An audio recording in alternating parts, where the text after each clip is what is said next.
નમસ્કાર ગુજરાત, સંત સુરા અને સાવજોની ધરતીમાં આપનું સ્વાગત છે। અમે છીએ અત્યારે વિસાવદરમાં।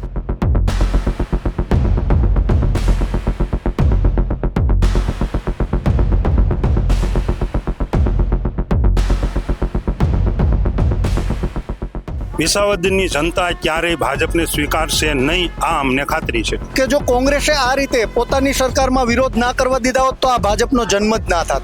આકા પોતદારી કરે છે કે 2 કરોડ નોકરીઓ આપી, 2 કરોડ નોકરી આપી નથી, 2 કરોડ રેશન કાર્ડ બંધ કર્યા। કામ કેવા થયા છે? રોડ, રસ્તા અને પાણીના ને કામ કેવા છે? હવે ભાજપમાં તારો મારો ને આપણો જેવી પરિસ્થિતિ ઊભી થઈ છે। 1995 કેશુબાપાની સરકાર વખતથી લઈએ તો આજ સુધી આ વિસ્તારનો ક્યારેય પણ વિકાસ નથી થયો। કાવા દાવા કરી કોર્ટનું ખોટું બહાનું આપી અને આ ચૂંટણી મુલતવી રાખી છે, એથી વિશેષ કાંઈ છે નહીં। પણ તમે જોવો જ છો ને, વિકાસ ખાડામાં જ છે। વિકાસ ક્યાં છે? વિકાસ તો બહુ મોટો થઈ ગયો છે। હવે વિસાવદરનો વિકાસ બહુ મોટો થઈ ગયો છે। અત્યારે હું આમાં જો વધારે પડતું બોલીશ તો પણ એવું બની શકે કે સાંજે મારી અટકાયત કરે। આટલી હદ સુધીની આ તાનાશાહી ભાજપ સરકાર અત્યારે કરી રહી છે કે જે અમને 7-8 મહિનાથી ધારાસભ્ય પદથી વંચિત રાખ્યા છે, એનો બદલો આ વિસ્તારની જનતા ચોક્કસથી લેશે। પોતાના પક્ષમાંથી ચૂંટાઈ અને બીજા પક્ષમાં જાય છે, પૈસા માટે જાય છે। ન્યાયતંત્ર આ ભારતીય જનતા પાર્ટીની સરકારમાં સદંતર નિષ્ફળ ગયું છે। વિસાવદરની અંદર ખાડા નથી, ખાડામાં વિસાવદર છે। વિસાવદરનું કાંઈ થતું જ નથી। બધાય આવ્યા, બધાય ફરી અત્યારે કોઈને કહેવા જાવ તો હાલતું એમ જ નથી। નાના માણસનું કાંઈ હાલતું જ નથી। ભાજપ સરકાર પાસે કોઈ કાંઈ છે નહીં। ભાજપ સરકારમાં 90% લોકો તમે કહો ને કે બીકણા આવા છે, કોઈ સામે જ આવતા નથી। બસ પોલીસ તંત્રનો, ન્યાય તંત્રનો ઉપયોગ કરી અને પૂરી દેવા। નગરપાલિકાની અંદર કોઈને ચડવું હોય તો 2 વાર વિચાર કરે। ગરીબના 2 દીકરા હોય તો એને ભણવાના ન હોય એની પાસે। એટલે આ એટલું તમે જરીક મહેનત કરો કે આ અવાજ અમારો દિલ્હી સુધી કે જ્યાં પૂગતો ત્યાં સુધી પુગાડો। મા બાપ વખતનું થઈ ગયું છે। અહીંયા કોઈ નેતા છે નહીં, વહીવટદાર શાસન ચલાવે છે। એને ભલે ગમે એવી મહેનત કરવી કરી લે, અમે સ્ટાન્ડર્ડ સાથે ઉભા રહો કાયમી માટે। તો એક્સિડન્ટનો કેસ હોય કે હાર્ટ એટેકનો કેસ હોય તો અહીંયાથી તરત જુનાગઢ રિફર થવું પડે છે અને અનેક વખત રસ્તામાં વ્યક્તિઓનું મૃત્યુ પણ થાય છે। ગરીબ માણસ રોજ ગરીબ થતો જાય, એમાં એમને ફાયદો છે।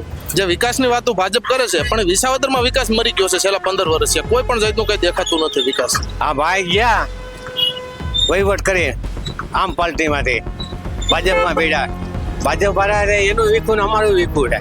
બાકી આ ચાણક્ય કહેવાતા ચાણક્યની અને વિશ્વગુરુ બનવા જે કહેવાતા નેતાની તમામ પ્રકારની સર્વેમાં આ સીટ 100% ભારતીય જનતા પાર્ટી હારતી હતી। પૈસા માટે જ ઉથલ પાથલ થાય છે, બીજું અહીંયા કાંઈ છે નહીં। અહીંયા ભાજપ કોઈ દી આવવાની નથી, ક્યારેય જીતી નથી, ક્યારે જીતશે પણ નહીં। આ કોર્ટ મેટર છે જ નહીં। વિસાવદર વિધાનસભા સૌથી પહેલા ખાલી થયેલી। તો હાવજ ખડ ન ખાય, એને બદલે ખડ ખાઈ ગયા ને આખા બાવળિયા ખાઈ ગયા, જમીનું ખાઈ ગયા, બધું ખાઈ ગયા। નમસ્કાર ગુજરાત, સંત સુરા અને સાવજોની ધરતીમાં આપનું સ્વાગત છે। અમે છીએ અત્યારે વિસાવદરમાં। આમ તો સૌરાષ્ટ્ર સોરઠ જાણીતું છે સિંહો માટે, પરંતુ એક બીજી વસ્તુ એ છે કે જ્યાં હવે રાજનીતિ પણ એટલી ચર્ચાનો વિષય બન્યો છે, કારણ કે રાજનીતિ પણ હવે ખૂબ ચર્ચાનો મોટો વિષય બની ગયો છે। સિંહોની સાથે સાથે હવે રાજનીતિની ચર્ચા પણ ખૂબ વધતી જતી હોય તેવું દેખાઈ રહ્યું છે। જે આપણે 2024ની લોકસભાની ચૂંટણી ગઈ તેમાં પણ જોયું, વિધાનસભાની ચૂંટણી ગઈ તેમાં પણ જોયું। એટલે કે આજે સાવજોની ધરતી છે, તેમાં સાવજોની ધરતીમાં પણ હવે પોલિટિકલ ચર્ચાઓ ક્યાંક વધતી જતી હોય છે। અમે છીએ અત્યારે વિસાવદરમાં અને વિસાવદરનું રાજકારણ પણ કંઈક અલગ રીતે રમાતું હોય તેવી રીતે દેખાઈ રહ્યું છે। હર વખતેની જેમ આ વખતે પણ એ જ થયું, જેમાં અલગ અલગ સીટોમાંથી આપણે જે ગ્રાઉન્ડ રિપોર્ટ પર ગયા હતા, ગ્રાઉન્ડ ઝીરો રિપોર્ટમાંથી તમને બતાવ્યું હતું કેવી ચર્ચાઓ છે, ક્યાં કેવો માહોલ છે, કોનું પલડું ભારે છે, તમામ ચર્ચાઓ કરી હતી।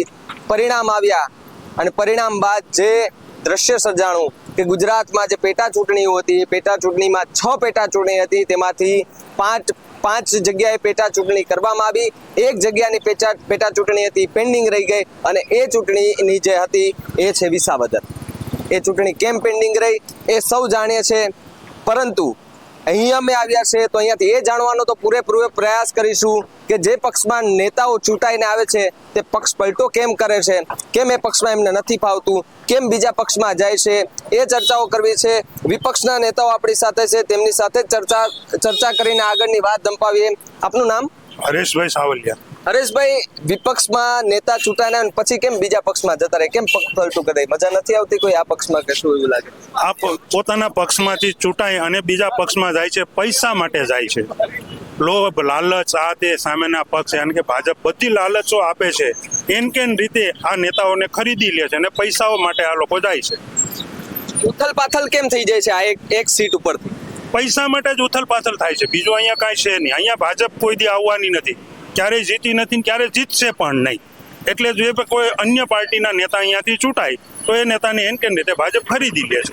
એટલે એવું ખબર જ છે કે ભાજપ નથી આવવાની, તો પણ એ લોકો પૈસા માટે જ જતા હોય, તો પછી જે વોટિંગ કરે છે લોકો, તો એ મત અધિકાર જે કહેવાય તે મત અધિકારી સાથે તો મજાક થતી નથી. 100% મત સાથે આપણા મતદારો સાથે 100% છેતરપિંડી થાય છે. આ લોકો પોતાના સ્વાર્થ માટે જ ચૂંટણી લડી અને અન્ય પક્ષમાં જતા રહે છે. 1995 થી લઈ અને 2022 ની જે ચૂંટણીઓ થઈ તેમાં પક્ષ પલટાની મોસમ જે છે તે ચાલુ જ રહી હતી, બરાબર? કેશુભાઈની સરકારથી લઈ અને પછી છેલ્લે ભૂપતભાઈની સરકાર આવી, તો એ ભૂપતભાઈની જે ચૂંટીને આવ્યા, જે એના પ્રતિનિધિઓ છે એમને ચૂંટાવ્યા, એ ચૂંટાયા પછી પક્ષ પલટું કરી નાખ્યું, તો હવે એમાં એવું લાગે છે કે વિસાવદર છે હવે માવતર વગરનું વિસાવદર થઈ ગયું. માવતર વગરનું થઈ ગયું એ વાત સાચી છે, પણ ભૂપતભાઈ કે અન્ય કોઈ આની પહેલા જેણે કોઈ પક્ષ પલટો ન કર્યો એવું પણ કહેવામાં આવતું હોય, હાવ જ ખડ ન ખાય, એને બદલે ખડ ખાઈ ગયા ને આખા બાવળિયા ખાઈ ગયા, જમીનો ખાઈ ગયા, બધું ખાઈ ગયા. પણ વિસાવદરની જનતા ક્યારેય ભાજપને સ્વીકારશે નહીં, આ અમને ખાતરી છે. આ વખતે પણ ચૂંટણી જાહેર ન થઈ, કારણ કે જે 6 પેટા ચૂંટણી જાહેર કરવાની હતી 5 થઈ ગઈ, એમાં પણ ભાજપ જીતી ગઈ. એક સીટ હતી એ હતી વિસાવદરની, એમાં પણ ઘણા બધા ધમાસાણ થઈ ગયા. હવે બંને નેતા જે સામે પિટિશન કરી, હવે બંને નેતા એક જ પક્ષમાં છે, તો પછી આમાં સમાધાન થવું જોઈએ કે ન થવું જોઈએ? ચૂંટણી થવી જોઈએ હવે પાછી? ચૂંટણી થવી જોઈએ, બે નવી જૂનીના છે એટલે આ સમાધાન થતું નથી. હવે ભાજપમાં તારો મારો ને આપણો જેવી પરિસ્થિતિ ઊભી થઈ છે. બાકી ભાજપ પક્ષ જો એમ કહેતું હોય કે દુનિયાની સૌથી મોટી પાર્ટી, તો શું આ બે લોકોને ન સમજાવી શકે? પણ આખે આખું ષડયંત્ર છે. વિસાવદરની ચૂંટણી નહીં લાવવાનું આ ષડયંત્ર છે, બીજું કાંઈ નથી. વિપક્ષ હવે કેટલી મજબૂતાઈથી લડી રહ્યું છે? વિપક્ષ પૂરેપૂરી મજબૂતાઈથી લડશે અને અમને 100% ભરોસો છે કે વિસાવદરની જનતા વિપક્ષને જ લાવશે. ડોક્ટર સાહેબ, તમે ઘણી બધી રાજનીતિની ચર્ચા કરી છે અને રાજનીતિ મારે એની સમજવી છે, મૂળ એ સમજવું છે કે પક્ષ પલટાની મોસમ જ્યારે ચાલુ થાય ત્યારે નેતાઓ કેમ બીજા પક્ષમાં ફટાફટ જતા રહે, અને મારે એ પણ સમજવું છે કે અહીંના જે લોકલ મુદ્દા છે તે લોકલ મુદ્દાને શું જે સત્તા પક્ષ છે એ જુએ છે ખરી? પહેલી વાત તો હું આપના માધ્યમથી એ કહેવા માંગીશ કે આ દેશમાં અત્યારે લોકશાહી જેવું કંઈ છે જ નહીં. તમે જે સત્તા પક્ષની વાત કરો અથવા તો પક્ષ પલટાની વાત કરો, તો હું આપના માધ્યમથી જણાવવા માંગીશ કે લોકો જે જનાદેશ આપે છે એ બિહાર હોય, કર્ણાટક હોય કે મહારાષ્ટ્ર હોય, ત્યાં જેમની સરકાર છે, લોકોએ જેમને ચૂંટીને સરકાર બનાવવા માટે મોકલા છે, એ લોકોની સરકાર પણ આ લોકો ચલાવવા નથી દેતા. પૈસા, ધાક ધમકી અને એન કેન પ્રકારે કોઈ પણ રીતે એમને ખરીદી અને લોકોના જે જનાદેશ આપેલો છે એ જનાદેશનો ઉલાળ્યો કરે છે. તો હું આપને એ પૂછવા માંગીશ કે આમાં લોકશાહી ક્યાં બચી? લોકશાહી જેવું તો કોઈ ચિત્ર દેખાતું જ નથી. લોકશાહી એટલે કે લોકોનું, લોકોથી લોકો વડે ચાલતું રાજ્ય. તો લોકો જે પ્રતિનિધિને ચૂંટીને મોકલે છે, જેમની સરકાર બનાવે છે, એમની સરકારો પણ જો પડી જતી હોય તો એકાદ વ્યક્તિને પાડવું આ લોકો માટે એવું એક અહીંયા વિસાવદરમાં ટ્રેન્ડ છે, અને એ જ આધારે અહીંયાથી કદાચ 1-2 ધારાસભ્યને ખરીદ્યા હોય, પણ એ કેવા ધારાસભ્ય ખરીદાઈ જાય કે જેમને ક્યાંક ને ક્યાંક પોતાના પદનો અથવા તો લોભ લાલચમાં આવી અને જે જતા હોય છે એ લોકો ખરીદાઈ જાય છે. બાકી જે નિષ્ઠાવાન કાર્યકરો છે અને જેને હકીકતે રાજનીતિ પ્રત્યે અને વિસાવદરની જે જનતા છે એમના પ્રત્યે માન છે, એ લોકો આજે પણ અડીખમ છે અને ક્યારેય વેચાવાના નથી, આ હું તમને ખાતરી આપું છું. રહી વાત લોકલ મુદ્દાઓની, તો વિસાવદર અને ભેસાણનો જે એરિયા છે, વિસાવદર વિધાનસભા છે, જુનાગઢ ગ્રામ્યના પણ આમાં ગામડાઓ આવે છે, તો આ ગામડાઓ અત્યાર સુધી 1995 કેશુબાપાની સરકાર વખતથી લઈએ તો આજ સુધી આ વિસ્તારનો ક્યારેય પણ વિકાસ નથી થયો. ઘણા લોકો એવા પણ આર્ગ્યુમેન્ટ આપે છે કે ભાઈ વિરોધ પક્ષમાં હોઈએ એટલે વિકાસ ન થાય. તો હું તમને ઉદાહરણ આપીશ કે ભાઈ અમારા બોટાદના ધારાસભ્ય છે ઉમેશભાઈ મકવાણા, એમણે 1 વર્ષની અંદર ઓન પેપર જાહેરાત કરી કે 800 કરોડના વિકાસના કામો કર્યા. તો 800 કરોડ નહીં, અહીંયા તો 8 કરોડના પણ વિકાસના કામો નથી થયા. અને આપ જોઈ શકો છો વિસાવદરના તમામ રોડ રસ્તા, તમે જ્યારે અહીંયા આવ્યા તો રોડ રસ્તાથી પણ તમે વાકેફ છો. અહીંયા આજુબાજુના ખેતરો કે જે અહીંનો વિસ્તાર છે એ કૃષિ અને હીરા આધારિત વિસ્તાર છે, તો આ વિસ્તારમાં આજ સુધીમાં ક્યારેય પણ કૃષિમાં ઘણી વખતે વરસાદ વધારે આવે, ઓછો આવે, ખેત પેદાશો ફેલ જાય, વીમા યોજના બંધ કરવામાં આવી છે, તો તો ખેડૂતોને પાયમાલ કરવાનું આ એક પ્રકારનું ભાજપ સરકારનું ષડયંત્ર છે. વિકાસથી વંચિત તો છે જે તો અમે જોયા છે, તમારા વિસાવદરના રસ્તાને બધું જોયું છે. રોડ ઉપર એટલી હાલાકી, ગંદકી એટલી, છતાં પણ કોઈ સાફ સફાઈના કેવા દ્રશ્યો સામે નથી આવતા. અનેક વખત વિરોધ કરતા હોય, વિરોધ પક્ષે વિરોધ કરે છે, પણ એનું પણ કોઈ નિવાકરણ નથી આવતું. તો શું એ નિવાકરણને લાવવા માટે અને પ્રજાના કામ કરવા માટે વિપક્ષ કેટલી તૈયારી હવે દર્શાવી રહી છે? વિપક્ષ છે એ હંમેશા મજબૂતીથી લોકોની સાથે ઊભો છે. ગયા વખતનો કદાચ કૃષિ વીમાનો જે પ્રશ્ન હતો ત્યારે પણ અમે લોકો સાથે જ હતા અને લોકોની સાથે રહી. ત્યાર પછી ડુંગળીના ભાવનો મુદ્દો હોય કે રોડ રસ્તાના મુદ્દા હોય, અમે અવારનવાર અવાજ ઉઠાવીએ જ છીએ. અને અમારી એક જ નીતિ છે કે લોકોના પ્રશ્નને વાચા આપી અને એમનો યોગ્ય ઉકેલ, ખાલી વાચા આપીને ઘરે બેસી જવું એવું પણ નહીં, લોકોના યોગ્ય પ્રશ્નોનો નિકાલ આવે એ દિશામાં વિપક્ષ હંમેશા કાર્યબદ્ધ છે અને સતત લડતા રહીશું. દાદા, કેટલી ચૂંટણી જોઈ તમે અત્યાર સુધી? ચૂંટણી તો ઘણી જોઈ, 60 વર્ષ થયા. આ વખતેની ચૂંટણીમાં શું લાગ્યું તમને? જે તમારા ઉમેદવાર ઉભા હતા, ઉમેદવાર પક્ષ પલટો કરીને જતા રહ્યા, તો એ વિશે શું કહેશો તમે? કારણ કે એ તો જતા રહ્યા, હવે પાછું એ હતું કે પાછું પેટા ચૂંટણી થવી જોઈએ. પેટા ચૂંટણી થવી જોઈએ, પણ આપે નહીં તો શું કરવાનું? હવે તો અંદરો અંદરનો ડખો છે, કારણ કે જેની સામે ચૂંટણી લડ્યા હતા હવે બે એક જ પક્ષમાં થઈ ગયા. તો હવે એમાં જે કેસ ચાલી રહ્યો છે તે કેસ જો સોલ્યુશન આવે તો પછી એમની પેટા ચૂંટણી લાગુ પડે ને તો પછી પાછી ચૂંટણી યોજાય અને પછી પાછા એવા પરિણામ આવે. તો એ પરિણામને યોજવા માટે અને એ પરિણામને સાચા સાબિત કરવા માટે હવે વિરોધ પક્ષ છે એ કેવી મહેનત દર્શાવી રહી છે? વિરોધ પક્ષ તો પૂરેપૂરી જ મહેનત દર્શાવવાની છે અને દર્શાવે છે. એનું હાલવાનું જ નથી, કદાચ ગમે ત્યારે કરશે તોય. સીટ તો પાછી આવવાની જ છે બીજેપી, ભાજપની ન આવે અત્યારે, પણ એ કે આપની ગઠબંધનની જ આવવાની. ઇન્ડિયા ગઠબંધનની સીટ આવે તો પણ એમાં એવું નહીં, આમાં એવું જોયું હતું કે આપણે ભાઈ ભૂપતભાઈ ભાણી હતા, એટલા ટાઈમથી તમારી સાથે જોડાયેલા હતા અને પછી પક્ષ પલટું કરીને જતા રહ્યા. તો એવું લાગ્યું તો ખરું કે પક્ષ પલટું કરશે ખરા? એવી તો કોઈના પેટની ખબર ન હોય ને કે આ શું કરવા માંગે છે, બરોબર? એવું તો ખ્યાલ જ ન હોય કોઈને કે કોઈ તમારે એના પેટમાં હું કાપી હોય ને હું કરવાનો છે. એટલે શું લાગે, પૈસાને ખાતર પછી પક્ષ પલટો થતો હોય એવું લાગે? પૈસાને ખાતર જ થાય ને, એમાં બીજું તો શું થાય? કલોપ લાલચ, ગમે પૈસા હોય કલોપ લાલચ દીધી હોય કે કોઈ પ્રેશર દબાણ કર્યું હોય, કેસ કબાડા હોય એના માટે તેના પૈસા બે એવું બને છે. અહીંયા તમે રહો છો તો જે વિકાસના કામો થવા જોઈએ, જે રોડ રસ્તા પાણીના જે વિકાસના કામો થયા જોઈએ, સત્તા પક્ષ કહે છે કે અમે આ કર્યું છે તે કર્યું છે, તો શું અહીંયા વિકાસ જોવા મળે છે કે પછી વિકાસ ખાડામાં છે? પણ તમે જોવો જ છો ને, વિકાસ ખાડામાં જ છે. વિકાસ ક્યાં છે? વિકાસ તો બહુ મોટો થઈ ગયો છે. હવે વિસાવદરનો વિકાસ બહુ મોટો થઈ ગયો છે. અહીંયા ક્યાં અમે હજી 15 દી પહેલા રોડ માથે ઝાડવા વાવ્યા હતા વિરોધ કરીને, પછી એને ક્યાં એવું કઈ કરવાનું છે? અત્યારે તો મા બાપ વખતનું થઈ ગયું છે. અહીંયા કોઈ નેતા છે નહીં, વહીવટદાર શાસન ચલાવે છે. અમારી 1.5 વર્ષ નગરપાલિકા પેન્ટિંગ પડી છે, ચૂંટણી આપી નથી, તો કેમ આમાં વિકાસ થાય અને કરવો? જે લોકો મતદાન કરવા જાય છે એટલે એની સાથે તો એક જાતની મજાક થઈ ગઈ ને, ગેમ રમાઈ ગઈ. 100% ગેમ જ રમાય છે.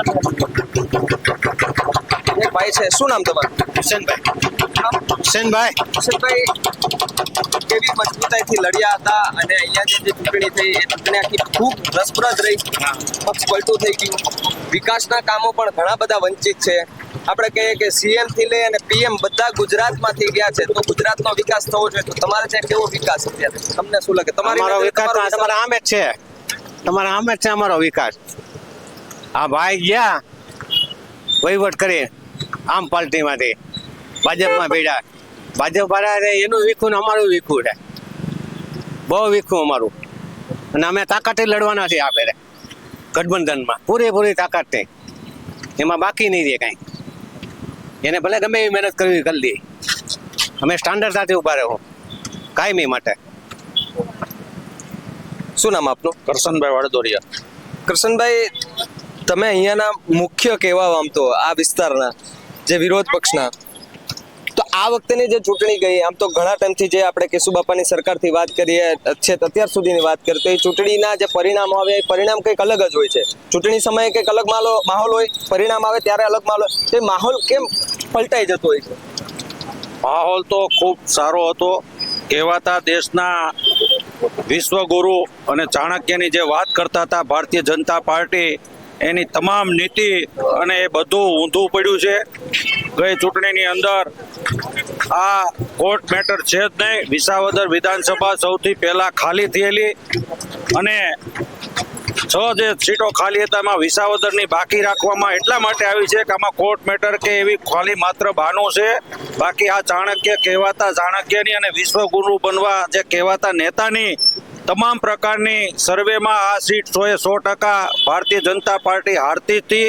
એટલું જ નહીં, લોકસભા પણ આ સીટ હરાવવાની એમને પૂરેપૂરી શંકા હતી. એટલા માટે લોકોને ગુમરાહ કરી અને લોકોને ધારાસભ્યના પદથી આ વિસ્તારને વંચિત રાખી અને માત્ર ને માત્ર પોતાની જીતમાં નુકસાન ન થાય એટલા માટે કાવા દાવા કરી કોર્ટનું ખોટું બહાનું આપી અને આ ચૂંટણી મુલતવી રાખી છે. એથી વિશેષ કાંઈ છે નહીં અને એના પરિણામે વિસાવદર વિધાનસભાની વસ્તી આજે નપાણિયા ધારાસભ્ય પદ વગરની થઈ ગઈ છે. ધારાસભ્યનું પદ ન હોવાથી તમે જોવો એમ સામાન્ય વરસાદ પડે તો ખૂબ મોટા ખાડાઓ પડે છે. ખેતીવાડીને નુકસાન થાય ત્યારે કોઈ અસરકારક ધારાસભ્ય તરીકે રજૂઆત કરવાવાળું નથી. વાહન વ્યવહારની પણ ખૂબ મુશ્કેલીઓ છે. એટલે ભારતીય જનતા પાર્ટીના પાપે અને એને લોકસભા માત્ર જીતવી હતી એ ગણતરીએ ખોટા બહાના કાઢી અને ચૂંટણી જે મુલતવી રાખી છે. પણ અમે આવનારા સમયમાં જ્યારે ચૂંટણી યોજાશે આ વિસાવદર વિધાનસભાની, ત્યારે આ વિસ્તારની જનતા જડબાતોડ જવાબ આપશે કે જે અમને 7-8 મહિનાથી ધારાસભ્ય પદથી વંચિત રાખ્યા છે એનો બદલો આ વિસ્તારની જનતા ચોક્કસથી લેશે. અત્યારે આ જનતાનું કોણ? વિસાવદરની જનતા અત્યારે સરકાર લેવલે તો ધારાસભ્યનું પદ નથી. સરકારની કુનીતિથી આ પદ ખાલી છે. ધારાસભ્ય હતા પણ ભારતીય જનતા પાર્ટીએ કાવાદાવા કરી, પૈસાનો વહીવટ કરી અને જે ચૂંટાયેલા આમ આદમી પાર્ટીના ધારાસભ્ય હતા એમને ખરીદી અને આ વિસ્તારને ધારાસભ્ય પદ વિહોણું કરી નાખ્યું છે. વિસાવદર એટલે નાનું ના કહેવાય, મહાનગર છે, આમ તો પાલિકા છે, બધું જ છે, છતાં પણ વિકાસથી વંચિત કેમ કોઈ પાલિકા ધ્યાન નથી દેતું? કોઈ ભારતીય જનતા પાર્ટી મોટા મોટા દાવાઓ કરે છે કે અમે આટલો વિકાસ કર્યો. હકીકતે વિકાસના નામે ભારતીય જનતા પાર્ટીના પદાધિકારીઓ ખીચાજ ભરે છે. ખૂબ ભ્રષ્ટાચાર અત્યાર સુધીમાં 70 વર્ષમાં ન થયો હોય એટલો ભ્રષ્ટાચાર આ ભારતીય જનતા પાર્ટીના શાસનમાં થઈ રહ્યો છે. એનું પાપ છે. 400 પારની જે વાત હતી ભાજપની, એમાંથી 400 પાર તો શું 300 પાર પણ કદાચ નથી ગઈ આ વખતે. તો વિપક્ષ જે છે તે ગઠબંધન જે થયું, ગઠબંધનની અસર જોવા મળી. ગુજરાતમાં પણ એક સીટ ગઠબંધનને મળી છે. એ પછી ક્યાંક ને ક્યાંક ગઠબંધન છે એ મજબૂતાઈથી લડી રહ્યું છે. ગુજરાતમાં અનેક એવા ઘણા બધા કિસ્સાઓ બન્યા છે, જેમ કે રાજકોટની ઘટના હોય, મોરબીની ઘટના હોય, વડોદરા હરણીકાંડની ઘટના હોય કે પછી તક્ષશિલાની કાંડ હોય. તો હવે આમાં જે ન્યાય મેળવવા માટે જે લોકો છે અત્યારે રોડ ઉપર ઉતરી રહ્યા છે. તમે કદાચ જોતા હશો ટીવીમાં કે વિડીયો જોતા હશો કે એમના પરિવારજનો રોડ ઉપર ઉતરી રહ્યા છે. તો આ કેવી દશા હશે લોકોને કે ન્યાય મેળવવા માટે એ લોકોને રોડ ઉપર ઉતરવું પડે? ન્યાયતંત્ર આ ભારતીય જનતા પાર્ટીની સરકારમાં સદંતર નિષ્ફળ ગયું છે. તમામ જગ્યાએ કૌભાંડો કરી અને ગેરકાયદેસર પ્રવૃત્તિઓને આ લોકો ખુલ્લી મૂકી છે. પૈસાનો વહીવટ કરી અને ગેરકાયદેસર તપાસ પણ કર્યા વગરની યોજનાઓને અને સ્કીમોને મંજૂરી આપી દે છે. પરિણામે 10, 20, 50 લોકો એક સાથે મૃત્યુ પામે એવી ઘટનાઓ તાજેતરમાં બની રહી છે. એનાથી લોકો ત્રાહિમામ થઈ ગયા છે અને એનો બદલો આવતી ચૂંટણીમાં લોકો ચોક્કસથી આપશે. બીજા ભાઈ છે એમની સાથે વાત કરવાનો પ્રયાસ કરીએ. શું નામ આપનું? રેની સોજિત્રા. દિનેશભાઈ, કેટલા ટાઈમથી તમે ચૂંટણી જુઓ છો અહીંયાની? હું છેલ્લા 15 વર્ષથી રાજકારણમાં છું ને જોઉં છું. તો 15 વર્ષમાં કેટલા ફેરફાર દેખાયા અહીંની ચૂંટણીમાં? 15 વર્ષમાં મને કોઈ પણ જાતનો ફરક નથી દેખાણો. છેલ્લા આ રોડ જે મેન બજાર છે, સત્તાધાર જુનાગઢનો મેન બજાર, એ આજથી બન્યો અને 8 થી 10 વર્ષ જેવો સમય થયો. બનતાની સાથે જ અહીંથી જ આપણે જે જગ્યાએ ઊભા છે ત્યાંથી ચાલુ થઈ અને સત્તાધાર બાજુ જે રસ્તો બનતો હતો ત્યાં ન પહોંચાય પહેલા એ રસ્તો બગડી ગયો હતો. પાછો અહીંયા રિપેરિંગ કરવા માટે આવ્યો હતો. ત્યારનો અહીંયા પોઝિશન છે. આજથી 10 વર્ષ થઈ ગયા બરાબર. આ રોડની આની આ પોઝિશન છે. વિસાવદરની અંદર ખાડા નથી, ખાડામાં વિસાવદર છે. આ પોઝિશન ખાલી વિસાવદરની નથી, ગ્રામ્ય વિસ્તારની અંદર વાડીના રસ્તા હોય કે ગ્રામીણના કોઈ ગામથી બીજા ગામને જોડતા રસ્તા હોય, તેના પુલિયા નાળા હોય બરાબર, તમામ બિસ્માન હાલત છે. વિકાસ એટલે વિકાસ, વિસાવદરની અંદર વિકાસ સાવ મરી ગયો છે. જે વિકાસની વાતો ભાજપ કરે છે પણ વિસાવદરમાં વિકાસ મરી ગયો છે છેલ્લા 15 વર્ષથી. કોઈ પણ જાતનું કઈ દેખાતું નથી વિકાસ. તો લોકોનું સાંભળવા વાળું કોણ અત્યારે? કારણ કે લોકોને હાલાકી પડતી હોય તો એ ક્યાં કોને કમ્પ્લેન કરવા જાય? કારણ કે માવતર વગરનો વિસાવદર કહેવાય ગયો હવે, તો એ લોકો હવે કોની ત્યાં જાય, કોને કમ્પ્લેન કરવા જાય? કોઈને કમ્પ્લેન કરવાની જ નથી, અને કમ્પ્લેન કરે તો કોઈ સાંભળવા વાળું પણ ક્યાં છે? ગુજરાતની અંદર કોઈ સાંભળવા વાળું નથી. આ ભારતીય સરકારમાં, ભાજપની સરકારમાં કોઈ સાંભળવા માંગતું જ નથી. સાંભળે, આપણે આંદોલન ઘણા કર્યા, બરાબર છે, પણ શું કરવાનું? આંદોલનમાં તમે હજી તો તૈયારી કરતા હોય ત્યાં તો તમારે ધરપકડ કરીને અટકાયત કરીને મૂકી દે. ડોક્ટર સાહેબ, અટકાયતની વાત આવી એટલે કે અત્યારે જોઈએ કે એક જાતની તાનાશાહી ચાલતી હોય એવું લાગે કે ભાઈ નાનોમાં નાનો માણસ કદાચ કોઈ રજૂઆત કરવા જાય તો પણ એની અટકાયત કરી લે. હવે સ્વાભાવિક છે, નેતાઓ જાય એની અટકાયત થાય તો બરાબર છે કે ભાઈ એની અટકાયત કરે, એને કાયદાની રીતે, પણ કોઈ સામાન્ય માણસને કોઈ તકલીફ પડતી હોય, જ્યારે એ રજૂઆત કરવા જાય ત્યારે એની સાથે પણ એવી જ રીતે વર્તન કરે. જ્યારે ટેટ પાસ ઉમેદવારો જ્યારે એમની નોકરી લેવા માટે થઈને ત્યાં ગાંધીનગરમાં ધરણા કરે ત્યારે એમને એવી રીતે ઢસેડવામાં આવે તો તાનાશાહી ના કહેવાય? તાનાશાહીની વાત કરીએ તો હું તમને પહેલાં પણ મેં તમને કીધું કે આમાં આ દેશમાં અત્યારે લોકશાહી જેવું કંઈ ભાજપે રહેવા જ નથી દીધું. વાત આવી બીજી કે વિરોધ કરવાની, તો હું આપના માધ્યમથી એક વાત કહીશ કે જો કોંગ્રેસે આ રીતે પોતાની સરકારમાં વિરોધ ના કરવા દીધા હોત તો આ ભાજપનો જન્મ જ ના થાત. વાત આવી છે અટકાયત કરવાની, તો અમે વિસાવદરના, ભેસાણના આ ઘણા પ્રશ્નો, ખેડૂતોના પ્રશ્ને, રોડ રસ્તાના પ્રશ્ને, વીજળીના પ્રશ્ને ઘણી વખત આંદોલનો કરીએ અથવા તો અમે રજૂઆત કરવા જઈએ તો સૌથી પહેલાં અમારી અટકાયત કરવામાં આવે છે. અટકાયત હવે એક એવી વસ્તુ થઈ ગઈ છે કે તમે કંઈ પણ સરકારની વિરુદ્ધમાં બોલો એટલે અટકાયત થઈ જાય. કદાચ અત્યારે હું આમાં જો વધારે પડતું બોલીશ તો પણ એવું બની શકે કે સાંજે મારી અટકાયત કરે. આટલી હદ સુધીની આ તાનાશાહી ભાજપ સરકાર અત્યારે કરી રહી છે. તો આ તાનાશાહી અત્યારે ચાલે છે તેને ડામવા માટે થઈ અને વિપક્ષ જે છે તે હવે કેવી મહેનત કરશે? કારણ કે હવે ધીમે ધીમે એક સીટ આવી ગઈ તમારી વિપક્ષની, માનીએ ગેનીબેનની એક સીટ આવી, એ પછી કદાચ એવું લાગે છે કે વિપક્ષ મજબૂતાઈથી લડી રહ્યું છે. વિપક્ષ હંમેશા દરેક ચૂંટણી મજબૂતાઈથી લડે છે અને આ વખતની જે આ ચૂંટણી છે, પેટા ચૂંટણી વિસાવદરની આવવાની છે, એ ખૂબ જ મજબૂતાઈથી અમે લડવાના છીએ અને અમે અહીંયા ફરીથી અમારો ધારાસભ્ય ચૂંટશું અને વિધાનસભામાં અમારો મુદ્દો અને અમારા પ્રશ્નોને ગુંજતો કરે, ગાંધીનગર સુધી અમારો અવાજ પહોંચાડે એવો સક્ષમ ઉમેદવાર અમે અહીંયાથી ચૂંટશું. ફરી એકવાર રાહુલ ગાંધી ગુજરાતમાં આવી રહ્યા છે. 1 તારીખથી કદાચ ગુજરાતમાં આવી રહ્યા છે કે યાત્રાનું આયોજન કરવામાં આવ્યું છે મોરબીથી અમદાવાદની અંદર, કે જે દુર્ઘટના થઈ છે તે દુર્ઘટનાની અંદર જે મૃતકો છે તેના પરિવાર જે ન્યાય માટે ભીખ માગી રહ્યા છે, રસ્તા ઉપર ઉતરી રહ્યા છે, તેના માટે ન્યાય દેવડાવવા માટે આવી રહ્યા છે. તો જે મોટા ગજાના નેતા છે વિપક્ષના તે અત્યારે અહીંયા આવી રહ્યા છે. તો જે અહીંનું જે ગ્રાઉન્ડ લેવલનું જે કામ કરે છે નેતાઓ, એની કેટલીક તૈયારી છે અત્યારે? ગ્રાઉન્ડ લેવલના નેતાઓની પણ ફૂલ તૈયારી છે. હમણાં ઇલેક્શન આવવાના હતા, અમે લોકો આમ આદમી પાર્ટી ડોર ટુ ડોર ગામડે જઈ અને કેમ્પેન કરીએ છીએ, લોકોને સમજાવીએ છીએ, લોકોને સાચા મુદ્દાની માહિતી આપીએ છીએ, એમના હક અને અધિકારોની અમે એમને સમજણ આપીએ છીએ. ત્યાં સુધી અમે દરેક સામાન્યમાં સામાન્ય માણસ સુધી અમે પહોંચવાનો પ્રયાસ કરીએ છીએ. વાત આપે જે કરી એ જ પ્રમાણે અમારા નેતા છે માનનીય અરવિંદ કેજરીવાલજી, આપ જાણ્યું હશે અને જોયું પણ હશે કે છેલ્લા 1 વર્ષથી કોઈ પણ પ્રકારના પુરાવા કે આધાર વગર એમને જેલમાં રાખી મૂકવામાં આવ્યા છે. ઘણી વખતે સીબીઆઈ, ઘણી વખતે ઈડી, એન કેન પ્રકારે ખોટા કેસમાં સીબીઆઈમાંથી જામીન મળે તો ઈડી, ઈડીમાંથી જામીન મળે તો સીબીઆઈ. અમારા જે ટોચના અને અમારા જે રાષ્ટ્રીય સંયોજક છે એવા અરવિંદ કેજરીવાલજીને પણ જો આ લોકો દબાવવા માંગે છે, પણ અમે આમ આદમી પાર્ટીના સૈનિક છીએ, અમે કોઈ પણ પ્રકારની તાનાશાહીથી દબાતા નથી. લોકોના પ્રશ્નોને ઉઠાવતા રહેશું અને લોકોને સાચી સમજણ અને સાચી દિશા મળે અને અમારો અહીંયાથી ધારાસભ્ય ગાંધીનગર સુધી અમારો અવાજ બુલંદ કરે એવી અમારા પ્રયત્નો હશે. એક દાદા છે એમની સાથે વાત. શું નામ દાદા તમારું? જગુમોહન કવા. જગભાઈ, અહીંયા જ રહેવાનું વિસાવદરમાં? રામુડી ગામ પંચાયત. અચ્છા, વિસાવદરમાં જ આવે છે ને? વિસાવદરમાં 48. તમે તો ઘણી બધી ચૂંટણી જોઈ છે.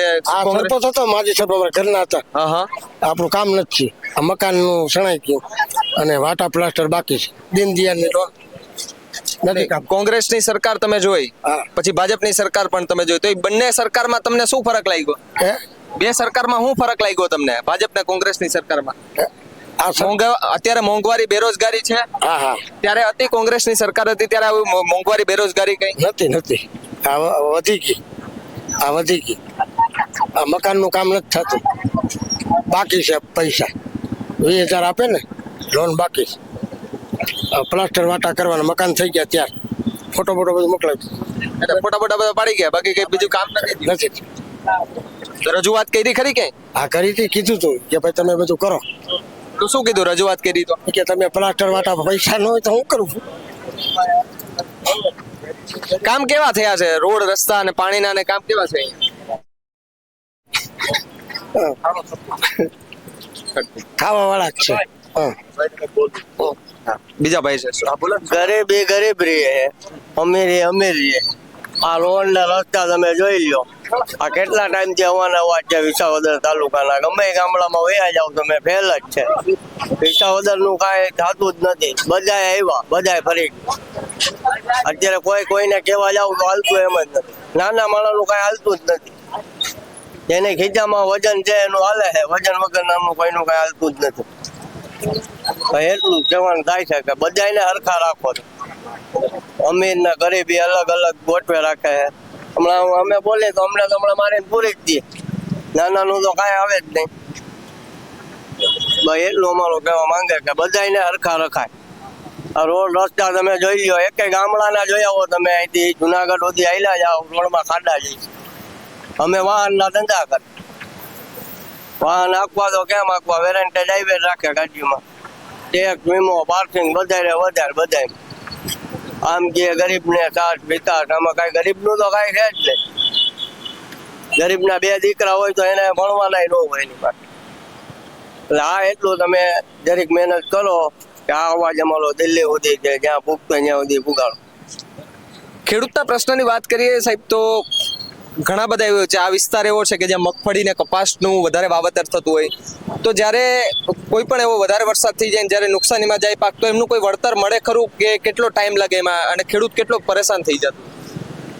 2018-19માં જ્યારથી વીમા યોજના બંધ કરવામાં આવી છે, ત્યાર પછી NDRF, SDRFની સ્કીમ નીચે અત્યાર સુધીમાં પ્રધાનમંત્રી કૃષિ સહાય યોજનાના નામ હેઠળ NDRF અને SDRFમાં અત્યાર સુધીમાં 1 પણ રૂપિયો ફાળવણી કરવામાં નથી આવી. ગયા વર્ષે પણ અમે આ મુદ્દે આંદોલન કરેલું. વાત આવે કૃષિઓની, ખેડૂતોની, તો ખેડૂતોને જ્યારે જરૂરિયાત હોય છે ખાતર બિયારણની, ત્યારે ટાઈમે ખાતર નથી મળતું. બિયારણની વાત આવે તો નકલી બિયારણો પણ એટલા છે, અને ખેડૂતો સાથે દર વર્ષે છેતરપિંડીઓ કરવામાં આવે છે. ખેડૂતો એનકેન પ્રકારે મહેનત કરી અને પોતાનો પાક કદાચ બચાવવામાં સફળ થાય તો એમને પૂરતા ભાવ નથી મળતા, ટેકાના જે ભાવ મળવા જોઈએ તે નથી મળતા. ખેતમજૂરી વધતી જાય છે, અને આમ જોઈએ તો ખેડૂતો દિવસે દિવસે દેવામાં, એટલે કે કરજાના બોજ તળે દબાઈ રહેલ છે. તો આવી અત્યારે ખેડૂતોની હાલત છે. ઘણી જગ્યાઓ એવા પણ બનાવ બને છે કે ખેડૂતો દેવામાં ડૂબી જાય, ત્યાર પછી એમને વ્યાજે રૂપિયા લેવા પડે, અને એ વ્યાજના 20 ચક્રમાં ઘણી વખતે ખેડૂતોએ આપઘાત પણ કરવા પડે છે. આવી દુઃખદ અહીંની પરિસ્થિતિ છે. પણ એવી ઘટના થયા છતાં પણ પછી કોઈનું સોલ્યુશન તો નથી જ આવતું. સોલ્યુશનમાં સરકાર જ આંધળી અને બેરી છે. અનેક વખત રજૂઆતો કરવા છતાં, અનેક વખત સરકારના કાન મરોડવા છતાં, સરકારને ખેડૂતોના મુદ્દે, ખાલી અહીંયા વિસાવદરની વાત નથી કરતો પણ આખા ગુજરાતની વાત કરીએ તો ખેડૂતોના મુદ્દે અત્યાર સુધીમાં 1 પણ કામ એવું કર્યું નથી. એક વખત તમે વિચાર કરો કે અહીંની આજુબાજુનો જે વિસ્તાર છે એ ખેતી અને હીરા સિવાય અહીંયા કોઈ પણ પ્રકારનો ઉદ્યોગ નથી. તો અહીંયા ક્યારેય પણ 1 પણ ધારાસભ્યને અથવા તો સરકારને ક્યારેય પણ એવો વિચાર ન આવ્યો કે આ વિસ્તારમાં કંઈક ઉદ્યોગ કરાવવો જોઈએ, GIDCની સ્થાપના અહીંયા કરાવવી જોઈએ. તો જે મૂળ મુદ્દા છે, અહીંયાથી આપણે ચૂંટીને જે પ્રતિનિધિને મોકલીએ છીએ, એ પણ ઓરિજિનલ મુદ્દા અને ઓરિજિનલ જે રજૂઆત કરવાની છે, લોકોને શું જરૂરિયાત છે એ જરૂરિયાત ઉપરાંત ધ્યાન નથી આપતા, ને પોતાની શું જરૂરિયાત છે એ પૂરી કરવામાં ધ્યાન આપે છે. એટલા માટે આ વિસ્તાર પછાત છે, અને એટલા માટે આ વિસ્તારનો વિકાસ નથી થયો. હંમેશા લોકોને મારી એક જ વિનંતી છે કે આ વખતે તમે કોઈ પણ ધારાસભ્યને ચૂંટીને મોકલો, એ લોંગ વિઝન વાળો હોવો જોઈએ કે તમારા વિસ્તાર માટે તમારે શું કરવાનું છે. અહીંયા GIDCની તાતી જરૂરિયાત છે, અહીંયા બીજા ઘણા ઉદ્યોગો આવે તો લોકોને રોજગારી મળી રહે, બીજી ઘણી સુવિધાઓનો અભાવ છે. માની લ્યો કે આરોગ્યની વાત કરીએ તો આરોગ્યની અંદર અત્યારે અહીંયા કોઈ પણ પ્રકારની એવી મોટી સુવિધાઓ નથી. અહીંયા કોઈને પણ વધારે પડતું એક્સિડન્ટનો કેસ હોય કે હાર્ટ એટેકનો કેસ હોય તો અહીંયાથી તરત જુનાગઢ રિફર થવું પડે છે, અને અનેક વખત રસ્તામાં વ્યક્તિઓનું મૃત્યુ પણ થાય છે. વાત કરીએ શિક્ષણની તો વિસાવદર વિધાનસભાની અંદર 1 પણ ઇંગ્લિશ મીડિયમ સરકારી સ્કૂલ એવી નથી કે જ્યાં સારા માણસોના બાળકો ઇંગ્લિશ મીડિયમનું શિક્ષણ લઈ શકે. અરે ઇંગ્લિશ મીડિયમની તો છોડો, ગુજરાતી મીડિયમની સ્કૂલો પણ એવી ખખડધજ છે. મારા ખુદના ગામનું એક્ઝામ્પલ આપું તો સ્કૂલ પાડી નાખ્યા પછી 5 વર્ષે નવા સ્કૂલનું બિલ્ડિંગ બાંધવામાં આવ્યું. એના માટે પણ આંદોલન કરવા પડ્યા. તો એવા અનેક ગામડાઓમાં અનેક કિસ્સાઓ એવા છે કે જ્યાં બાળકો યા તો 1 કે 2 રૂમમાં ભણવા મજબૂર છે, અથવા તો 1 કે 2 શિક્ષકો હોય અને 1 થી 7 ધોરણની સ્કૂલો ચાલતી હોય, આ રીતે ભણવા મજબૂર છે. તો એન કેન પ્રકારે તમારામાં જ્યાં સુધી લોંગ વિઝન અને જ્યાં સુધી આવડત નહીં હોય કામ કરાવવાની, ત્યાં સુધી સરકારના કાન તમે નહીં મરોડો, ત્યાં સુધી આ સરકારને ખબર નહીં પડે અને આ વિસ્તાર હંમેશા વિકાસથી વંચિત રહેશે. મોંઘવારી, બેરોજગારી બધી જ વાતચીત કરીએ. નાનો માણસ રોજના 200-300 રૂપિયા કમાતો હોય કદાચ, તો એ આ મોંઘવારીમાંથી કઈ રીતે પસાર કરતો હશે? કારણ કે મોંઘવારી એટલી છે અને ખાસ તો આટલું ભણ્યા છતાં પણ લોકો બેરોજગારીથી ત્રાહિમામ પોકારી ઉઠ્યા. આપણે હમણાં જ એક વિડીયો જોયો તો વડોદરાની એક કંપનીમાં ખાલી 10 જગ્યા ખાલી હતી, ત્યાં હજારો લોકો ઇન્ટરવ્યુ દેવા માટે પહોંચ્યા અને જે રેલિંગ તૂટીને પડી ગયા. તો એ દ્રશ્ય સાબિત કરે છે કે ગુજરાતમાં બેરોજગારી વધુ માત્રામાં છે. તો એ લોકો માટે સરકારે કેવા કામ કરવા જોઈએ? સરકારને પણ ખબર છે કેવા કામ કરવા જોઈએ, એવા જ એ કરે છે. ગરીબ માણસ રોજ ગરીબ થતો જાય, એમાં એમને ફાયદો છે. એટલા માટે સરકાર કોઈ રોજગારીની વ્યવસ્થા કરતી નથી. ફાકા પોતદારી કરે છે કે 2 કરોડ નોકરીઓ આપી, 2 કરોડ નોકરી આપી નથી, 2 કરોડ રેશન કાર્ડ બંધ કર્યા. આ હકીકત સત્ય છે. ગરીબ માણસ રોજ ગરીબ થવો જોઈએ, તો જ ભાજપ સરકારને ફાયદો થશે. કોઈ પણ અવાજ ઉઠાવશે, ગરીબ માણસ હોય કે આગેવાન હોય વિપક્ષના, જો અવાજ ઉઠાવશે તો એનો એક જ રસ્તો છે 151 મુજબ પૂરી દેવા. બાકી ભાજપ સરકાર પાસે કોઈ કાંઈ છે નહીં. ભાજપ સરકારમાં 90% લોકો તમે કહો ને કે બીકણા આવા છે, કોઈ સામે જ આવતા નથી. બસ પોલીસ તંત્રનો, ન્યાયતંત્રનો ઉપયોગ કરી અને પૂરી દેવા સામેના માણસોને. આ જે કામ કરે છે એટલે ગરીબ કાયમી ગરીબ જ થવાનો છે, ગરીબ ક્યારે અમીર નહીં થાય. સાહેબ, અન્ય કોઈ મુદ્દા કે જે લોકો સુધી, લોકોના પેલા હોય છે કે લોકો ત્રાહિમામ પુકારી ગયા હોય, એવા કોઈ વિસાવદરના મુદ્દા ખરા? વિસાવદરના અનેક મુદ્દાઓ છે. આપણે અહીંયા વિસાવદરની જે બોર્ડર છે એ ગીર જંગલની બાજુમાં છે. તો અહીંયા સૌથી મોટો ખેડૂતોને જો કોઈ ત્રાસ હોય તો એ ભૂંડ અને રોજનો છે. બરાબર છે. ગીરની જંગલની બોર્ડરની આજુબાજુ જે દિવાલ છે એ દિવાલો કૂદી ભૂંડ અને રોજ આવે છે, સિંહ આવે છે, અવારનવાર ખેતરોમાં પણ સિંહ મારણ કરે, અને એમાં પણ કંઈ પણ થાય તો એ સીધો બ્લેમ ખેડૂતો ઉપર આપે છે. ભૂંડ અને રોજનો એવડો ત્રાસ છે કે ખેડૂતોનો ઊભો પાક છે એ ખાઈ જાય છે. છતાં પણ આના માટે અત્યાર સુધીમાં કોઈ પણ એક પણ જાતનું નક્કર પગલું લેવામાં આવેલું નથી. એવા મુદ્દા અનેક છે, પરંતુ આ વિસ્તાર આપણે એમ કહીએ કે મેં પહેલાં પણ વાત કરી કે પ્રતિનિધિને તમે ચૂંટીને મોકલો છો, એ તમારા મુદ્દાને ત્યાં યોગ્ય રીતે રજૂઆત કરી અને યોગ્ય એનું નિરાકરણ કેમ આવે, એ નિરાકરણની દિશામાં જ્યાં સુધી કામ નહીં થાય ત્યાં સુધી આ જનતા દુઃખી છે. વ્યાસ જયદીપ કુમાર, હું વિસાવદરમાં 5 વર્ષથી હું જોઉં છું. આ વિકાસ છે સરકારનો. બસ સ્ટેન્ડ જોઈ લ્યો, બસ સ્ટેન્ડની અંદર વિદ્યાર્થી અત્યારે ભણવા આવે છે. 11:15 થી 11:30 ની અંદર બસો વહી જાય તમામની. 12:30 વાગ્યાનો છૂટવાનો ટાઈમ છે નિશાળ. અનેક બસો બંધ છે, કોઈ જવાબ દેતો નથી. ટીસીને રજૂઆત કરી, અનેક વિદ્યાર્થી ગામડામાંથી આવતા હોય, અમે સવારે જોતા હોય. પછી એ તમે એમ કહો કે સિવિલ હોસ્પિટલની એટલી ગંદકી છે અંદર કે તમને એમ થાય કે ત્યાં બેસવું હરામ છે. હું હાલો તમને બતાવું બસ સ્ટેન્ડ ના, હાલો બસ સ્ટેન્ડ ની અંદર તમને ટાઈમ ટેબલ બતાવું, કેટલા વાગ્યાનું બસ છે અને કેટલા વાગ્યાની વિદ્યાર્થી નીકળી જાય છે. હાલો સરદાર ચોક થી માંડીને તમને સ્ટેટ પેમ્પરા સુધીનો, સત્તાધાર સુધીનો જગ્યા છે, ત્યાં લગનનો રસ્તો તમને બતાવું. એના વિકાસ કહેવાય કે શું કહેવાય, એનો અમને ખાલી જવાબ આપે સરકાર. આ જિલ્લા પંચાયતનું ગેસ્ટ હાઉસ છે, એવું જર્જરિત છે હાવ કે ગમે તે અકસ્માત થાય તો જવાબદારી કોની રહેશે? હાલો હું તમને તાલુકા પંચાયતની ઓફિસ બતાવું, એવી જર્જરિત છે કે સીડી ચડવામાં 10 વખત વિચાર કરવો પડે આપણે.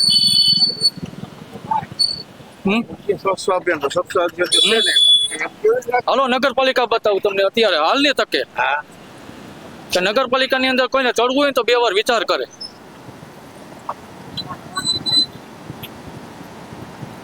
જય હિન્દ.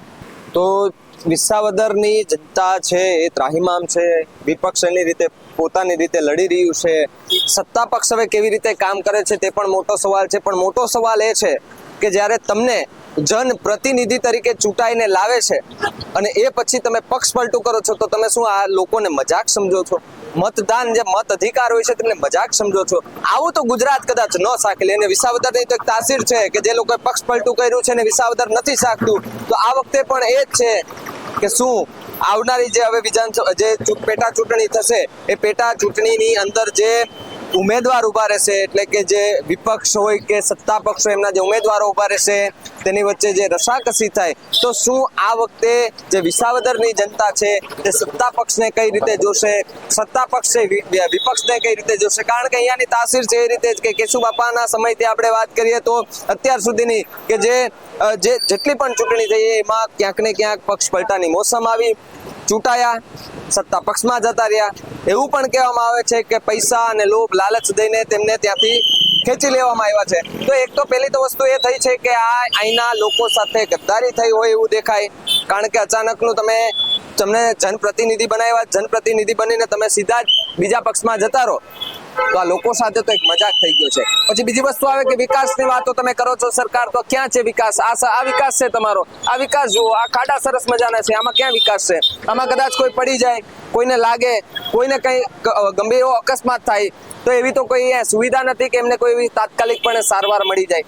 હવે એને કાં તો અહીંયાથી જુનાગઢ દાખલ કરવા પડે છે. હવે જુનાગઢ જઈએ તો જુનાગઢ જતા કઈ અહીંયાથી 5-7 મિનિટનો રસ્તો તો છે નહીં. જુનાગઢનો એટલો તો રસ્તો છે નહીં. અહીંયાથી જુનાગઢ પહોંચતા ગંભીર અકસ્માત હોય તો એ કદાચ માણસ મૃત્યુ પણ પામતો હોય. આ ખરાબ રસ્તાને કારણે માણસ મૃત્યુ પામતો હોય તો એની જવાબદારી તમારી આવે છે, તમારી અંડરમાં આવે છે કે આ રોડ રસ્તા તમારે સારા કરવાના હોય છે.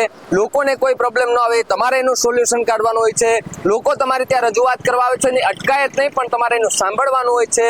વિરોધ પક્ષના નેતા હોય છે કંઈક રજૂઆત કરવા આવે અથવા તો કંઈક પણ જે લોકોને મુશ્કેલી પડી રહી છે એની રજૂઆત કરવા આવે છે, તમે સીધી અટકાયત કરો છો તો એક જાતની તાનાશાહી હોય એવું લાગી રહ્યું છે. કારણ કે હર વખતની તેમ જોઈએ છે કે નાનામાં નાની વ્યક્તિ હોય તે કદાચ રજૂઆત કરવા જતો હોય તો એ રજૂઆત કરવાને બદલે એમની રજૂઆત સાંભળવામાં નથી આવતી, એની સીધી અટકાયત કરવામાં આવે છે. કોઈ પણ જગ્યાએ ગાંધીનગરમાંથી હરેક દિવસે એવા એવા દ્રશ્યો આવે છે કે જ્યારે ટેટ પાસ ઉમેદવારો જ્યાં રજૂઆત કરવા જતા હોય એટલે એની સીધી ટીંગાટોળી કરીને અટકાયત કરે. એ કોઈ આતંકવાદી નથી સાહેબ, એ આજનું ભવિષ્ય છે, આજની પેઢીનું ભવિષ્ય છે. એની સાથે તમે આવું વર્તન કરો છો તો બીજા લોકો સાથે પણ તમે આવું જ વર્તન કરશો. એટલે કે પોલીસને આગળ કરીને ક્યાંક આ લોકો જે છે તે સાવરવાની વાત કરે. એટલે કે અનેક એવા મુદ્દાઓ છે વિસાવદરના, એમની જનતા પાસેથી પણ જાણવાના પ્રયાસ કરીશું કે અહીંયાના વિકાસથી કેટલા વંચિત છે, સરસ મજાના ખાડા છે તો કેટલા બધા પ્રોબ્લેમ થતા હોય તે બધા જાણવાના પ્રયાસ કરીશું. અને જોતા રહો BS9 TV ન્યૂઝ. નમસ્કાર.